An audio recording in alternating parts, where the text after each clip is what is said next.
I think one of the unifying elements of poetry is that idea of trying to find the words that speak to and speak about a particular situation in a way that is satisfying to the writer, if the writer's lucky, if they've found the right words, they're able to articulate something about a particular experience. And if they have found the right words, or if the words are as near right as they can be, then that will appeal to the readers as well. I discovered poetry partly through pop music, through a combination of good luck and preparation. I became poet in residence at the Robert Frost Festival in Key West, Florida. Hello and welcome to Kurly Meets, and it is my esteemed pleasure to welcome Michael Thomas, a world-renowned pleasure to have you here. He's a world-renowned writer and lecturer, and he knows more about literary arts than I'll probably ever know. He's probably forgotten more than I'll ever know, to be fair. So you've lectured in numerous universities. Yes, Newman, yes. Open University. Open University. Yeah, for the last part of my career, the two main institutions were Newman and the Open University, although I had been working for the Open University for quite a few years, teaching part-time while I did other full-time jobs. Wow. So yeah. Wow, yes. Wow. So has it always been writing, these other full-time jobs and these teaching roles? I've always written since, I suppose, well, I started at school, but I wasn't, I didn't think of it at that time as something that was pointing towards a career. I think it was only in my late 20s, early 30s, when I started sending poems out to magazines. I suppose it was around then that I thought I might be able to make something of it. I might be able to capitalize on it and not just have it as something I did occasionally off to the side. Wow, wow. Yeah. So it wasn't really pointed out at school that this could be a vocation? No, right. This was something, I think poetry at school, I discovered poetry partly through pop music and the lyrics of pop music.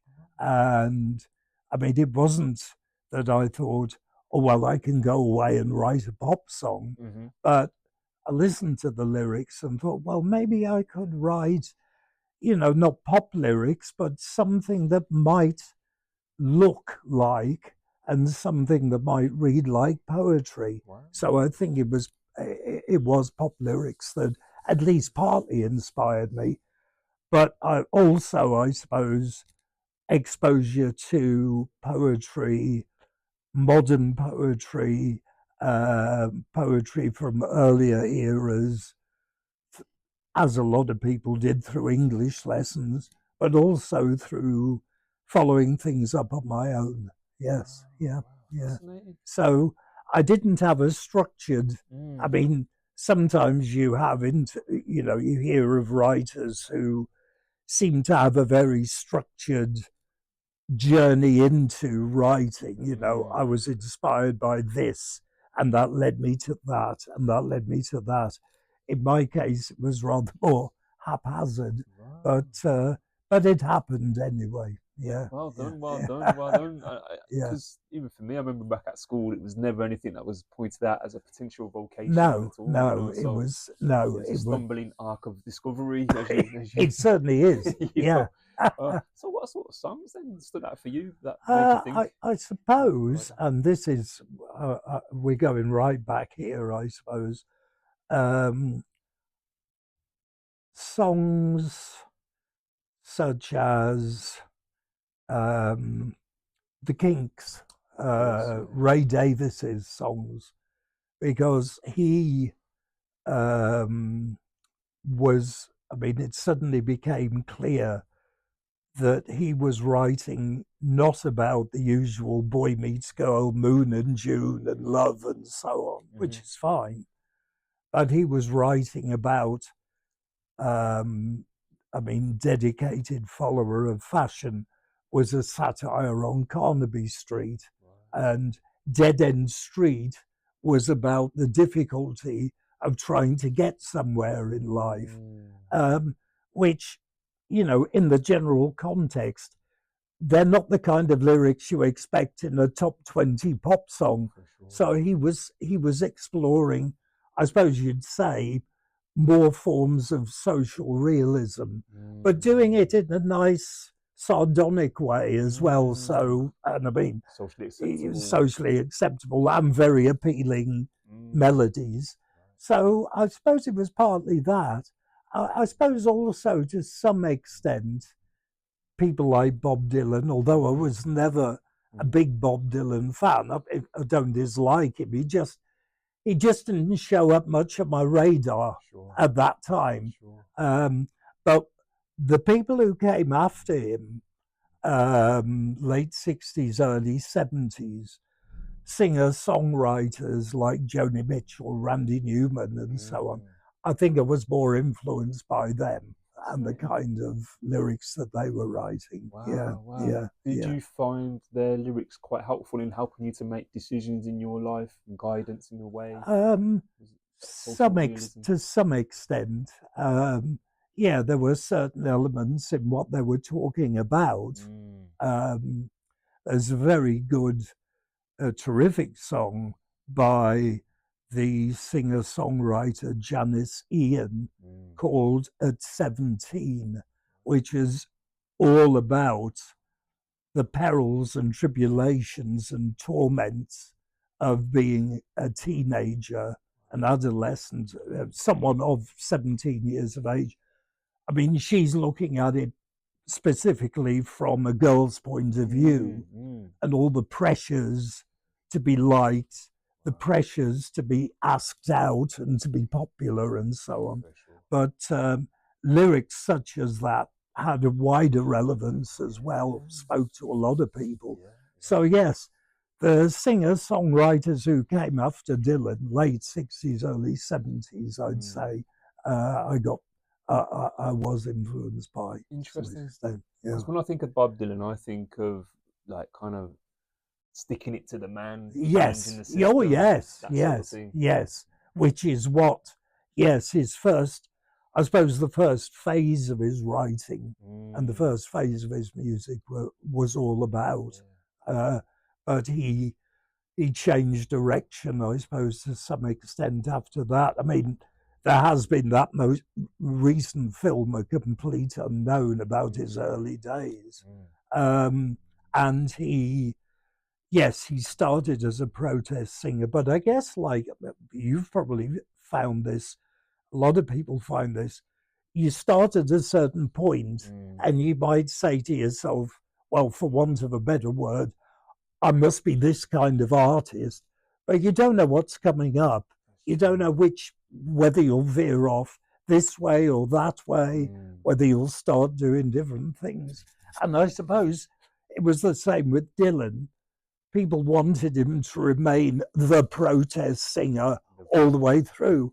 But of course, he was in the business of finding out different things about what he wanted to do and where he wanted to go, as all artists, I suppose, and as all writers do. You know, I could have said, I suppose, at the start of my career, well, I think I'll stick with, you know, short lyric poems about nature. You know, I'll stay there. But then a little bit further on, you think, actually, I'm interested in this as well and that as well and so on. So you never know what's going to come up. For sure. Well, that's the palette of life, isn't it? It is, absolutely. Different folks at different phases. That's brilliant. So I always tend to start with a question. Yes. For the people that I meet, and that's to do with their name. Yes. So, Michael, how did you come? How was this name bestowed upon you? Does it have a meaning? I think how it was given to me. My mother came from a large Irish family, 10, no, I think there were 9 or 10 of them. And Michael was one of my uncles who took over. Their family they had a small farm. They were tenant farmers in County Limerick in Ireland, and Michael was one of her brothers and took over the running of the farm after my grandfather and grandmother. So I think I was named after him. As for the meaning of the name Michael, I think it is something like he who is like unto God, which I'm afraid is a standard I've fallen short of all through my life. There's still time. But there's still time. I might, what I was just saying about career moves, I might go into Godhead, But yes, I think I was named after this particular uncle, and my middle name is Wyndham, which was my father's name. He was from South Wales. And Thomas, of course, is associated with Wales. I mean, it's a Welsh name, not exclusively, but often associated. So yes, that's where Michael comes from. Yeah, fascinating. Yeah. And the fact that it's your uncle who's your namesake. Yes. And he came from the County Limerick. County Limerick. Yes. And you're a poet. Yeah. How ironic is that? Yeah, I know. Their maiden, my mum's maiden name, their family name was Corkery, Corkery, and they are known in Ireland as the poets and the scholars. So maybe it was in the blood anyway. Maybe it was in the water anyway. Yeah, for sure. I mean, I find it fascinating whenever I ask that question, because people's names, your name is really, really important. It's probably the most important word that you know. Yes. And how people say it, how they revere it or don't revere it, can really be have impactful. A great, can have a bearing. And the stories behind the name and heritage and culture. I think it's fascinating what a name can carry and what you carry. Oh yes. With that name. And you kind of answered my next question, which was kind of like how you started out. Pop music school. And then eventually you went down there. You mentioned obviously the teaching, various major institutions. Yes. High level. Through academia. What have been, would you say, some of your career high points then? I suppose one high point has been, I mean, it was quite a few years ago now, but through a combination of good luck and preparation, I became poet in residence at the Robert Frost Festival in Key West, Florida, for 6 years. It was always this time of year. In fact, yesterday, the 23rd, which was St. George's Day, is also the birth or the anniversary day of the Conch Republic of Key West. So yes, I think a high point was getting, being accepted, being appointed, if you like, to be poet in residence at that festival in Key West and spend, a couple of weeks a year in Florida, which I wasn't, I wasn't going to turn my nose up at all. Not at all. So yeah, that was, and apart from the experience of being there and where the festival was being held, I suppose it was also the experience of meeting other people, poets, people interested in poetry, either writing it, reading it, following it in various ways, from different cultures. I mean, obviously, US culture in the first instance, because most of the people at the festival were from the US, various parts of the US. And I've kept in touch with some of the people that I met since then and become good friends with them. Yeah. So yeah. So yeah. poetry being a passport for the world. Yeah. Yes. That in that kind of way. Yes. Yeah. Yeah. Yeah. Amazing. Yeah. Amazing. Yeah. So, like, on that journey, then you must have come across, like you said, a lot of people from different backgrounds, but there's this unifying Yes. aspect of poetry. What do you think it is that about poetry? Then people from different backgrounds can come together, and like you said, you still got meaningful relationships with these people over time and place. Yes. What do you think it is about? I think it's that endless. Sorry, that sounds negative. It's endless. It's that ongoing wish to try and make sense of the human condition, even a small corner of it, even some small corner of experience.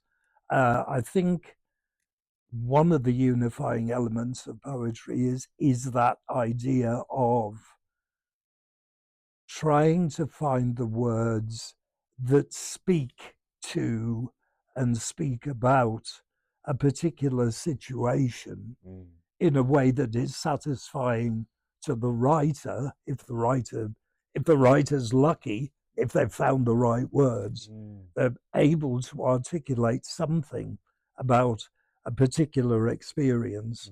And if they have found the right words, or if the words are as near right as they can be, then that will appeal to the readers as well. And I know people have, a frequent response to perhaps a particular poem on a particular subject. People have said, well, I've felt about that subject. I've thought about that subject. I've tried to reach conclusions. I've tried to steer my way through whatever the experience is.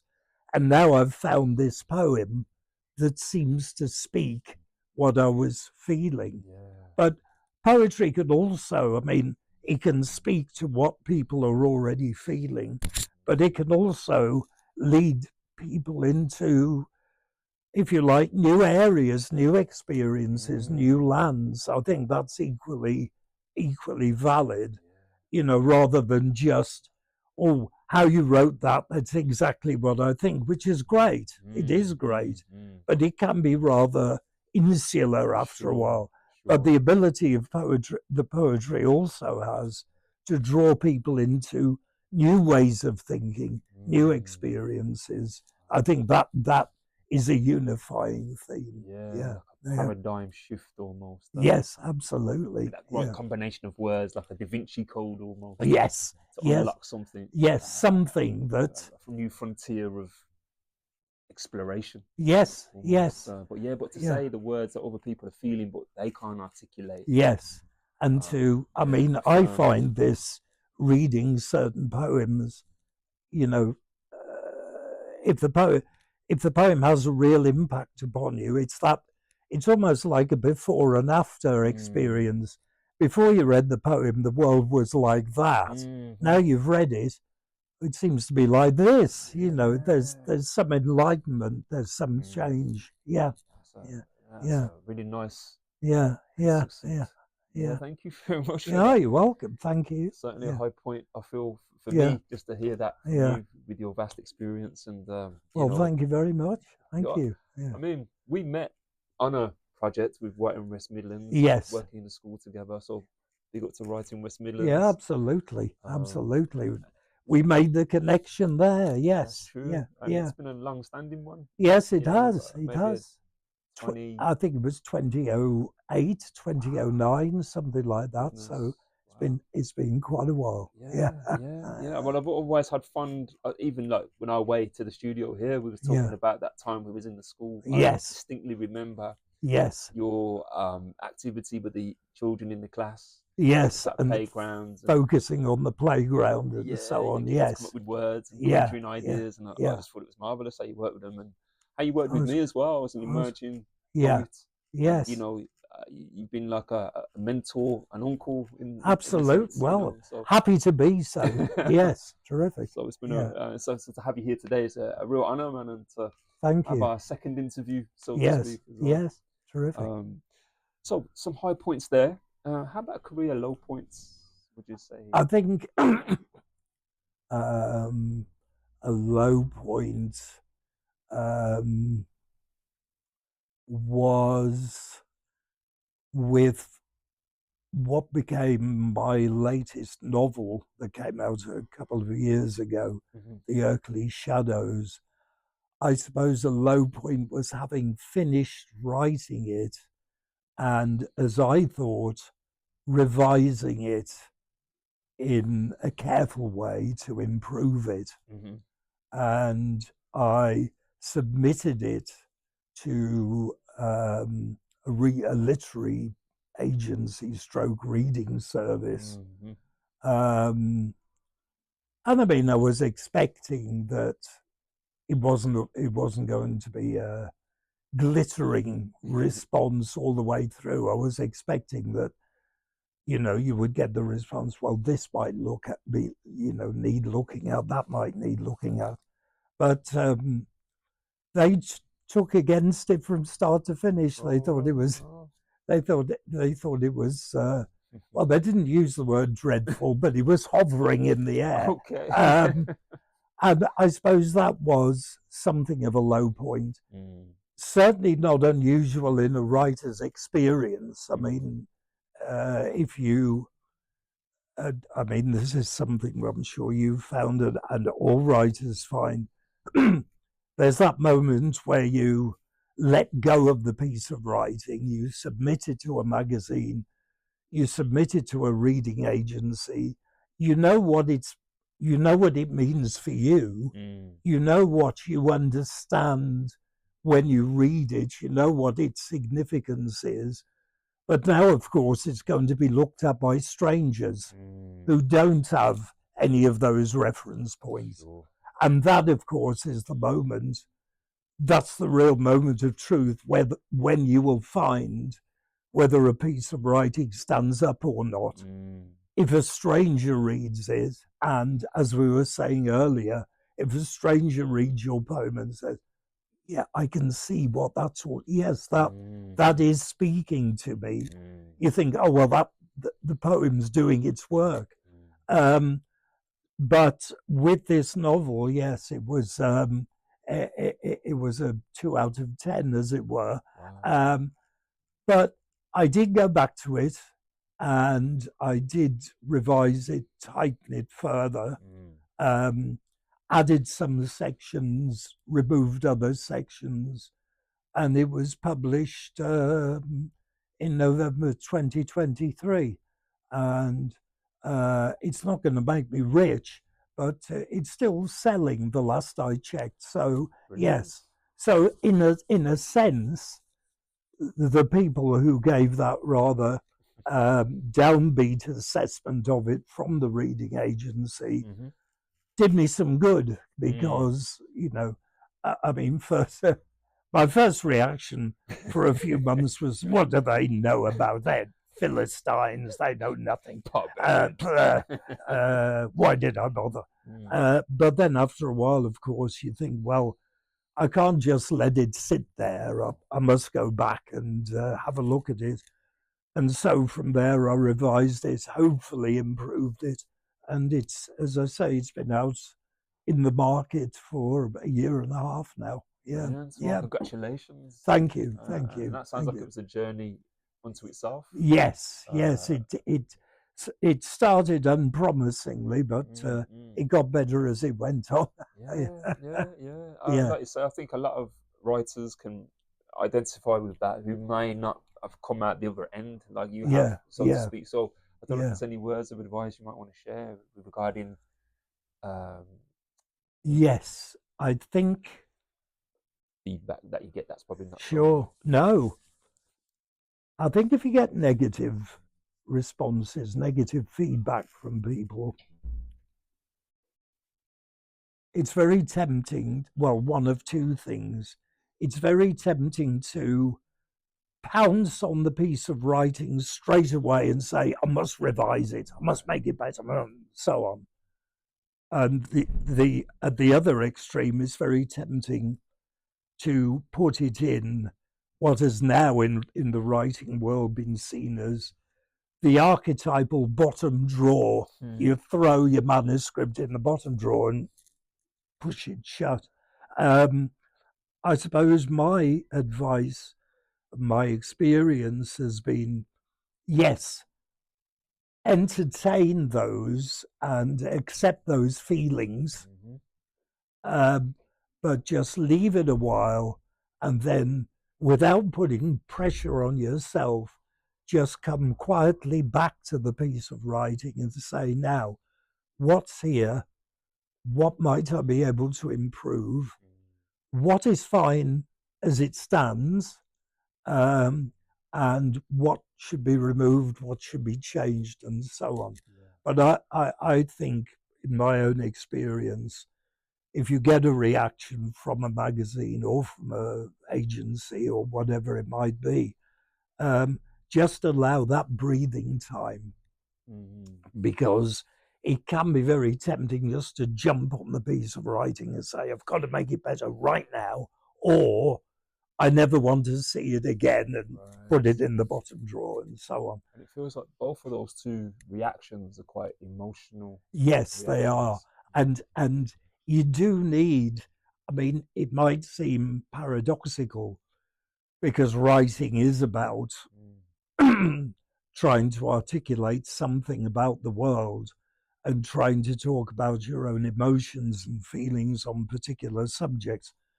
So it might seem rather paradoxical, but actually, I think certainly when you come to revise something, you've got to almost step away from yourself, not get caught up in these thoughts. Just look at the piece of writing in as cool and detached way as you possibly can, and say, right, how can it be improved? For sure. Because I think candor is important. Yes. In the world of trying to deal with reality. Oh yes, very much and so. Especially, I suppose, for a publishing company. Yes. They're going to put time, energy, and money into something, but in the cold light of day, they don't feel like this. Might stand up, but they may be wrong. Yes. But they might also have a point. Yes, absolutely. That could actually, you can learn from. Yes. Enrich your writing. Yes, I did feel that there were elements that they had a point. Yes, there were certain things that needed polishing, certain things that needed removing, certain other elements that needed developing. So yes, it's best to leave that time, let it go by, and then come back to it in as cool and detached way as you can. Yeah. So patience being a virtue there. Yeah, absolutely. Wow. Yeah. Wow. So I know you said in terms of your divine alignment with your name and yes. and everything. Yes. I really do feel though you do wield a very caring nature about yourself, and you obviously care a lot about your work. Yes, I've tried to over the years. Yes. And the impact that it has on people as well. And, certainly working with me in the time that I've come to know you. Yes. You know, those the project that was mentioned earlier. Yes. You left a real impression on me. You know, really. Oh, thank you. Yeah. Well, it was a mutual thing. Yes, very much so. Yes. So you know, hold you in high regard, and thank you. So thank you so much for. Well, thank you. Thanks for inviting me to take our time just to throw ideas around and so on. It's been great. Yes. And it'd be lovely to hear some of your poetry when you're ready. Okay. Thank you very much, Kurly. Okay. Well, these poems, these first 2 or 3 poems, are from my 2024 poetry collection, A Time for Such a Word, published by Black Pear Press. And I thought the first poem that I'd read is called That Lane Gone By. Where is safest to live after all?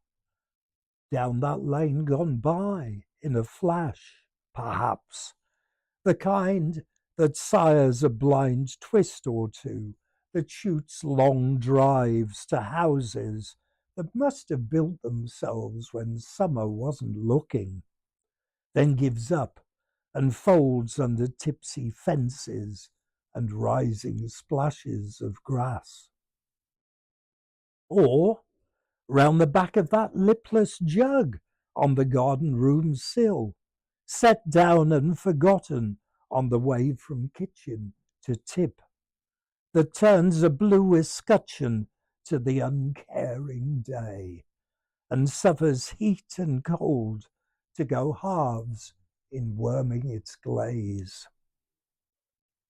Or in the moment when you can no longer hear a pleading voice, or a car tearing off in low gear, or the tears of a child who's been told they have to go and can never come back, or after the final words of someone you always thought you knew, but who in an instant has laid off their humanity like a coat of shovel-armed fit, and is now a stranger to you, a work of ice, and dashes away all you meant to them, as though it was so many cluster flies, where fruit outruns its season and must sink into its slow disfashioning. And I thought that the next one that I would read is called Kos. It says Kos, comma, it says. A lot of writers generally, and certainly a lot of poets, take inspiration from found objects, things that catch their attention, things that lodge in their mind and won't go away until you write a poem about it.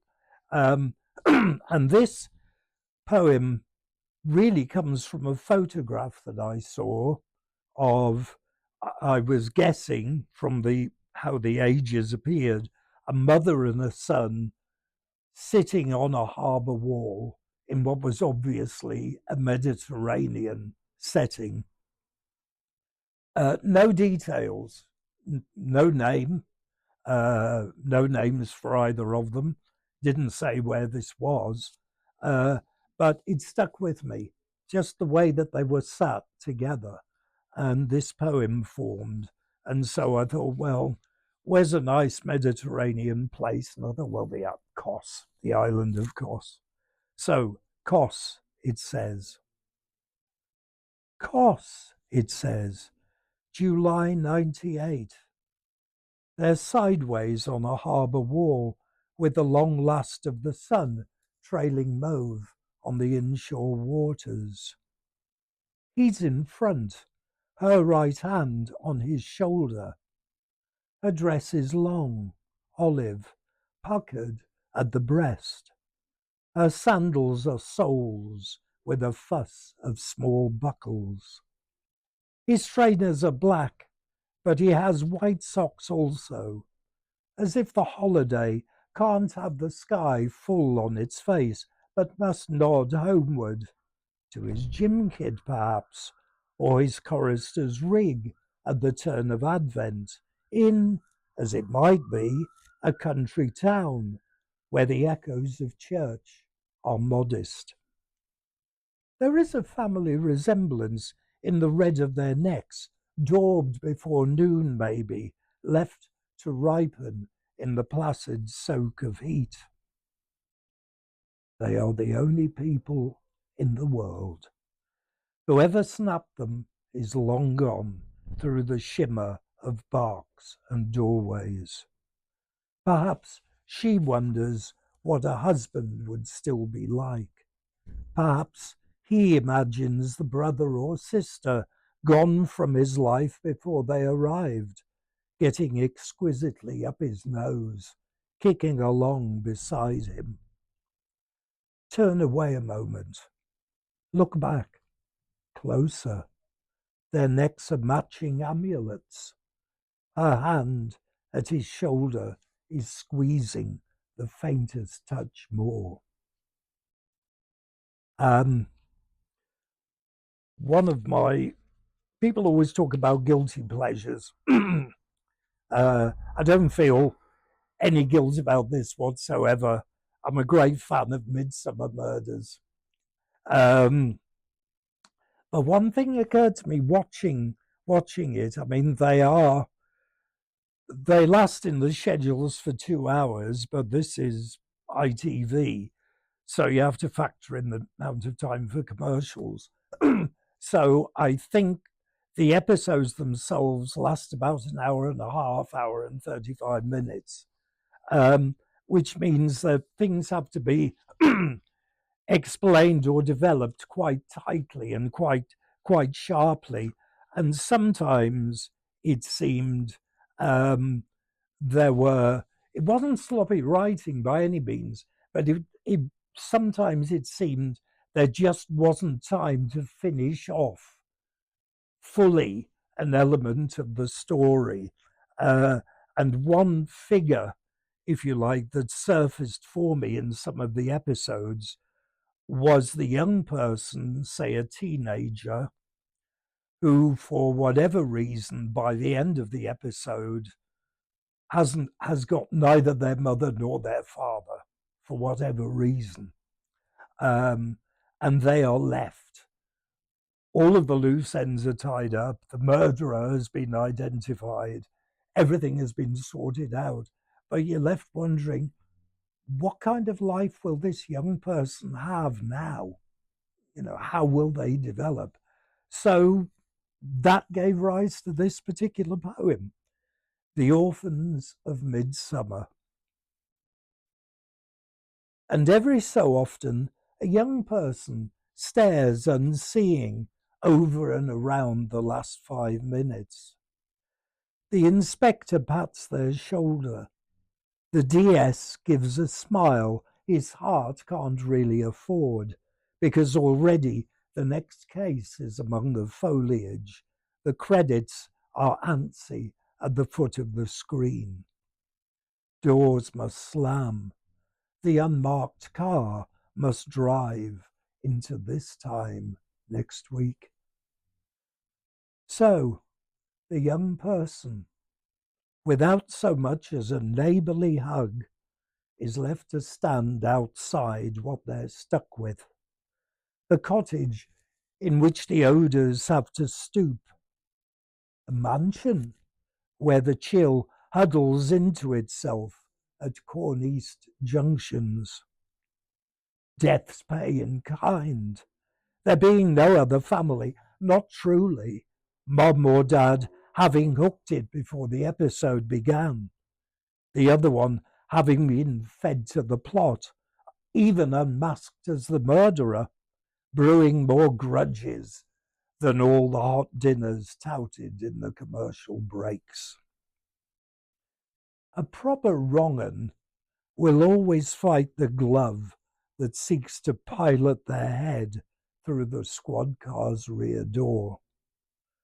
So it is now, before the orphan's unmendable heart. The DS and inspector will make off through ending's dusk. They will fade in step with their tailplate.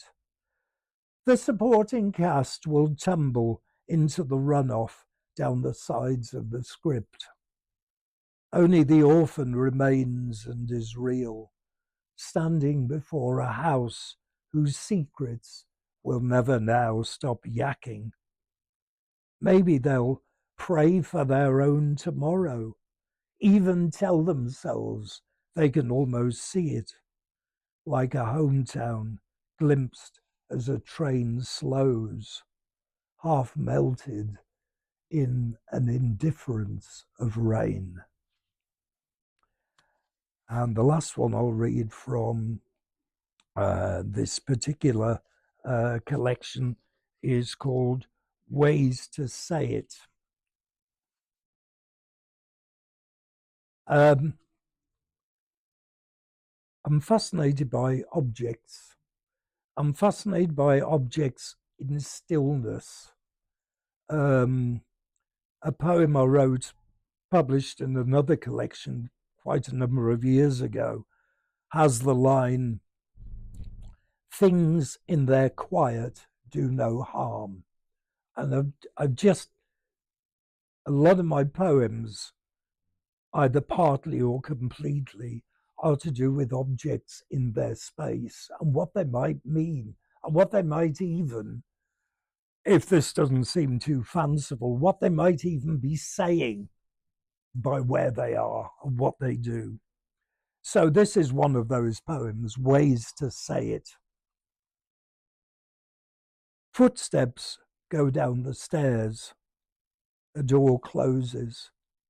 After that, the silence is deeper than the drop from that clutter shelf to the tiles that share a crack like a sealed mouth. Strange how such sounds can work together, contriving pocket finales. The castanetting of curtain hoops, the far detonation of a stuck drawer nearly shut. Sometimes it seems that a house knows goodbye before any other word and slowly brims with all those ways to say it, letting them slip like something off a mantelpiece on a morning when the world is shod in felt. A postcard for a season that's lost its light, a docket for some passing service costed by a spider, a note folded just the once saying, "Don't ever try to find me." Thank you. And to finish, I thought I'd read 2 or 3 poems from this latest collection, Nothing Louche or Bohemian, also published by Black Pear Press. This is a collaboration with the poet, excellent poet, Tina Cole. And how it came about was that we'd known each other for some time, Tina and I, and then we made the discovery that not only did we grow up in the same area, but we went to the same secondary school.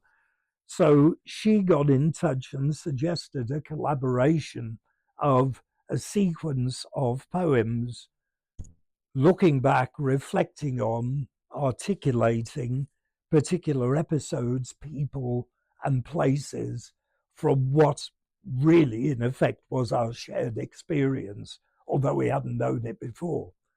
So, Nothing Louche or Bohemian, which is a line or variation on a line from one of Tina's poems, is what the collection became known as.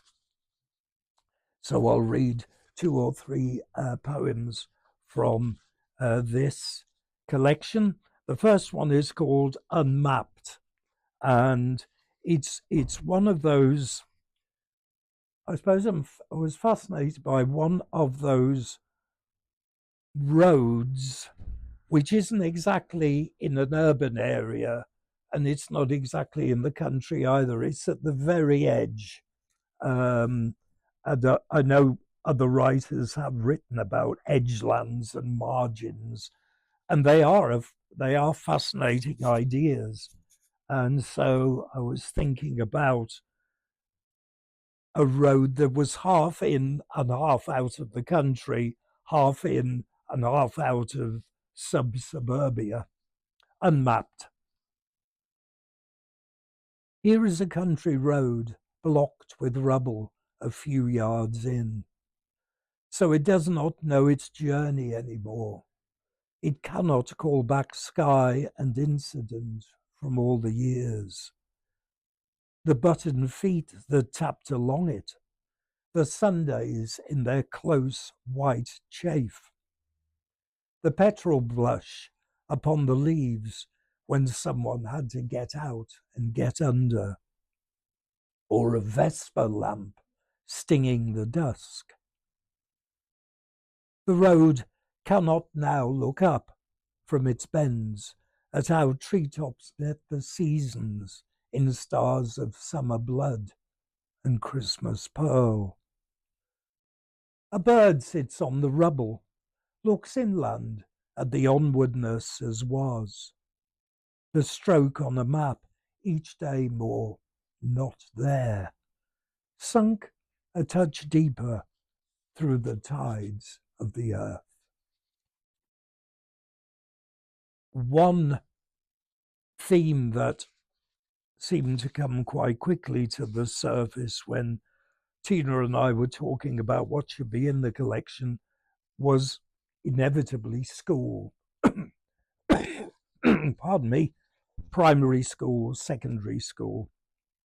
And I was thinking about some of the people I could remember, or elements of what I could remember of people I was at primary school with. And so I changed the names, to, as it was only right to do so. And in any case, some of these portraits are an amalgamation of different people. So I did anonymize by giving different names.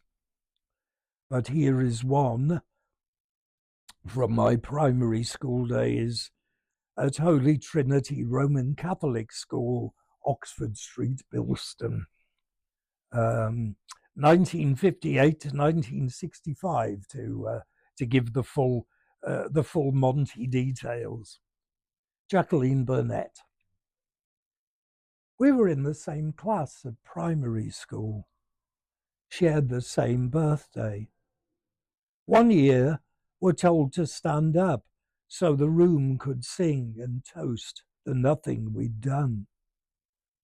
Slight she was, freckled, tawny keeps coming to mind, already bringing on a bit of a stoop to oblige the future. You'd glimpse her slipping out to play, edging the shadows of the manager's son and the town clerk's daughter. She answered each question perfectly, then retrieved her stillness, putting the world away from her till called upon again. She rarely smiled, perhaps never. Certainly not the day she and I held an end a piece of coincidence, like a pageant flag, golden from a brush of sun, fluttered in a pocket of wind. And the last one that I will read from this collection is called Pity Phones. The memory I have in mind here is of my mother, who was a district nurse in the West Midlands, an area of the West Midlands, first Staffordshire Health Authority and then Dudley Health Authority. I suppose it's a poem about one of those moments where you realize as a child that there might be more to the world. There might be something beyond what you feel is absolutely the case about the world. And of course, the older we get, the more that happens, the boundary moves out and out and out. And you think, oh, the world is exactly like this. Then something else happens. And then you think, oh, right, it's like that as well. And that, and that. So this was a poem, I suppose, inspired by one of those moments when you realize that the world isn't absolutely and precisely what you think it is. Pity phones. District nurse mother, so of course we had a phone. Every third week she was on emergency call. Aged 7, only just past the fancy that whoever phoned us must actually live in the drawer of the phone stand. I found a new drama confecting itself. Pity in its 100 voices, hallooing my mother down all the borough's threads. I christened each as it bodied out to me from the one-sided talk. Bad fall, pan scald, playground swing chaos, head in municipal fence. Till one night I heard her say spina bifida, then hmm, like her voice was coming gingerly downstairs, and somehow knew without knowing that here was a pity done up proper and compact, far above ragged arse accidents and the wee folk who did but didn't live in the country beneath the phone. Thank you very much. Thanks for listening, and thank you, Kurly. Towards the end of the first one, like it's like the decomposing of something quite natural. Oh yes, the disfashioning of fruit. Yes. I suppose that was. Yes, that's the end of that lane gone by, and that. I mean. Oh good. Yes, it was the end of that lane gone by, and it's that moment. I suppose most people have experienced it, unfortunately, when you realise that someone might have been a close friend, just an acquaintance, a family member, but you either realise gradually or something happens to make you realise all at once that they're actually not the person you thought they were, and some distance opens up. And that moment cannot be unlived. You cannot go back to how it was before. And I suppose that was on my mind at the end of that poem. Yes. Yeah. Wonderful turn of phrase. Yeah. Yeah. Thank you. Yeah. Had fashion in your yes. your impressions, and then there was the line there about Jacqueline. Oh, Jacqueline Burnett. Yes. Stoop to bring on the future. Yes, this sense that even when we're might have been fanciful or invention on my part, but I mean, we were, how old were we? 7, 8, 9, 10, something like that. But I seem to recall certainly one of the people I was at school with had a slight stoop. And so I just thought that image that they already had something rather adult in place, like stooped older people and so on. So that's where that line came, already bringing on a stoop to oblige the future. Yes. Obliged, that was the word. Yes. Yeah. That was a really amazing. Thank you. Phrase again as well. Amazing. Thank you. Are there any other projects at the moment that you want to talk about or highlight? I suppose one project. I've just finished writing. It started life as a short story and it's now a short novel. I've just finished writing the very first draft, so I'm just leaving it for a while. It's tentatively called Walk With Me Yesterday, and it's about a man, maybe in his 40s, house sitting for a couple of friends for a few weeks in the summer, who is visited by his 11-year-old self, who takes him on 2 or 3 excursions back to what he remembers. So that has got to be, I've got to go back and look at that and so on. I suppose the other projects I've been involved in, actually not to do with writing as such. I've been playing percussion, hand drums and so on, with a couple of musical outfits, a folk group in Worcester connected to the Elgar School of Music, and a duo, a guitarist and a vocalist keyboard player. So I've been playing some gigs with them every now and again, which is, you know, it's always good, I suppose. Well, whether you're a writer or whatever your main focus is in life, it's always good to have something else that is not completely unconnected, but is in a different part of the field. So I've been playing percussion. It feels connected to how you started. Yes, yes, And yes, yes.